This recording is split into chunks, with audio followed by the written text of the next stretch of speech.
realidade, a justiça de Deus aqui e agora, na história. Então nós vamos nos envolver com os vulneráveis, nós vamos nos envolver com os abandonados, nós vamos nos envolver com os que acumularam para levá-los ao arrependimento, nós vamos levar ao arrependimento os que vivem sem a perspectiva da glória de Deus, nós vamos nos envolver com os despedidos, os jogados fora, com os que choram, com os que riem, com os que precisam de esperança, com os que precisam de casa, de abrigo, de comida, de roupa, os que precisam de uma palavra de consolo, os que precisam de uma palavra de conversão. Nós vamos nos envolver com todos, nós vamos apresentar as nossas boas obras em todos os níveis. A outra forma como nós sinalizamos o reino é pelo enfrentamento. Nós vamos enfrentar as forças das trevas que estão plasmadas nas forças malignas e injustas que tentam tomar a sociedade o tempo todo. Como nesse texto, Jesus enfrentou Herodes e mandou um recado para Herodes, dizendo que não temia e que não cederia às suas pressões, não cederia às suas pressões, não seria subjugado por ele, que ele tinha uma missão e que ele ia cumprir a missão, independentemente da opinião de Herodes, da força de Herodes, do exército que Herodes pudesse dominar, fosse o que fosse. Então, a outra forma como nós sinalizamos o reino é o enfrentamento, enfrentando as hostes da maldade que se plastificam na história, e isso é política. Isso é política. Toda declaração de fé em relação a Deus é teologia. Toda prática da fé é ideologia, é política. A sua fé leva você para onde? Põe você em que lugar? Então esse lugar na história é um lugar político. Não existe outro lugar na história senão um lugar político. Ele pode ser por comissão, ele pode ser por omissão, mas é o único lugar que existe. Não existe outro lugar na história. Todo lugar na história é lugar político, impossível, não tem outro. Não tem um lugar na história fora da história, impossível. Então, uma vez na história, isso é política.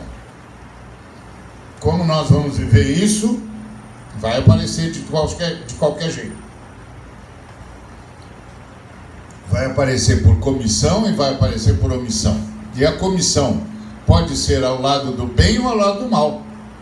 É comissão do mesmo jeito. O sujeito está agindo do mesmo jeito. Não tem jeito de escapar disso. E a última forma como nós sinalizamos o reino é o martírio. Quando então, fiéis às nossas convicções dadas por Deus, nós nos recusamos a matar e nos expomos a ser mortos. É o martírio.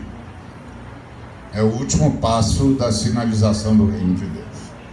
Então, a sinalização do reino de Deus passa pelo testemunho. A gente começa então a tomar posição em relação à justiça, como Jesus fez. Aí a sinalização do reino de Deus passa por proclamação. A gente leva Cristo às pessoas, e isso é um anúncio de redenção e também um anúncio de conversão, de tomada, de chamada das pessoas a tomarem posição ao lado de Cristo, a partir do Espírito de Cristo, e isso exige novo nascimento.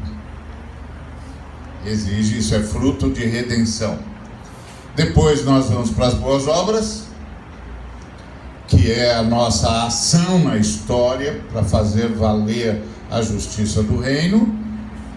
E finalmente o enfrentamento, e se houver oposição das forças da maldade, que também são políticas, porque elas se escondem atrás dos que pretendem o poder, assim diz o apóstolo Paulo, chamando as forças das trevas de cosmocrator. Cosmocrator é uma palavra grega que significa aqueles que se reúnem para decidir sobre o poder. Quando você vê uma cena na TV, uma reportagem na TV, que está o presidente e os seus ministros sentados à volta da mesma mesa, aquilo é cosmocrator. É a reunião dos que decidem sobre o poder. Cosmocrator. Então, é assim que o apóstolo Paulo, pelo Espírito Santo, classifica Satanás: os dominadores tenebrosos, os dominadores deste mundo tenebroso. Cosmocrator.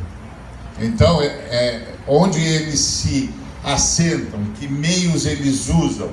Eles usam o meio da política, daqueles que pretendem o poder, que buscam o poder, que não abriram mão do poder em favor do serviço. Nós somos aqueles que abriram mão do poder em favor do serviço. Por isso nós buscamos autoridade e não poder. A autoridade vem do serviço, o poder vem da força. Então, e aí a gente se levanta contra eles e os resiste. Então vamos para o enfrentamento. E aí a última forma como nós sinalizamos o reino é o martírio, que é a forma com a qual a gente não quer sinalizar, é óbvio, mas que chega uma hora que não tem outra saída. Bom, então Jesus falou isso para os fariseus. Esses fariseus são os fariseus que ouviram Nicodemos, que sabem do que é que Jesus estava falando e que entenderam que ele era o Messias. E aí Jesus conversa com esses fariseus, enfrenta Herodes, e de dizer a essa raposa que hoje e amanhã expulso demônios e curo enfermos, e que no terceiro dia terminarei. Importa, contudo, caminhar hoje, amanhã e depois, porque não se espera que um profeta morra fora de Jerusalém. Então Jesus está claro, sabe o que vai acontecer com ele e está decidido a ir para Jerusalém. E quando ele chega em Jerusalém, ele repete essa frase que aqui soa como uma profecia, e lá vai soar como um juízo.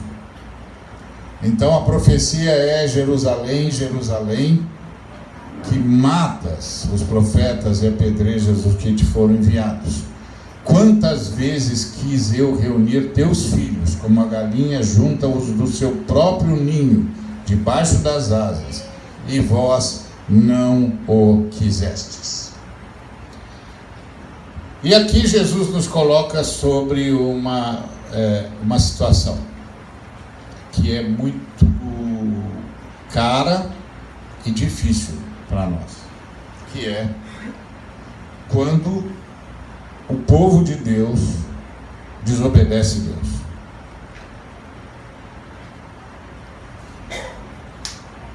Quando Deus tem de dizer ao seu povo: quantas vezes eu quis reunir seus filhos, quantas vezes eu quis reunir seus filhos, como a galinha junta os do seu próprio ninho debaixo das suas asas, e vocês não quiseram. Esse é um assunto que para os teólogos é um dilema, uma angústia. Até onde a vontade de Deus é feita ou não? E a vontade de Deus pode ser desobedecida? A vontade de Deus pode ser quebrada? Se você vai aos ultracalvinistas, Eles dizem, não, tudo que acontece é a vontade de Deus. Mas os ultracalvinistas estão equivocados. E eles estão equivocados porque a Bíblia foi escrita para dizer o que aconteceu com a humanidade quando a humanidade desobedeceu à vontade de Deus. Eu me lembro que uma vez estava falando com outro calvinista e ele me disse isso: tudo que acontece é a vontade de Deus. Eu disse: você acha isso mesmo? Ele disse: acho. Aham. Você peca? Ele disse: peco, todos pecam. E quando você peca, você faz isso por vontade de Deus? Ele disse: não. Eu falei: bom, então acabamos de descobrir o primeiro. Olha aí que beleza. Acabamos de descobrir. Isso aqui é um momento único na história. Tem que se registrar. Pena que os caras da Globo não estão aqui. Jornal Nacional. Isso aqui é um negócio de Jornal Nacional. Acabamos de descobrir o primeiro sujeito que peca contra a vontade de Deus. Olha só. Então, se você peca contra a vontade de Deus, quando você diz que a vontade de Deus não pode ser quebrada, você está dizendo o quê? Não, você não está dizendo nada. Você está dizendo que Deus permite aos seres humanos dizerem não.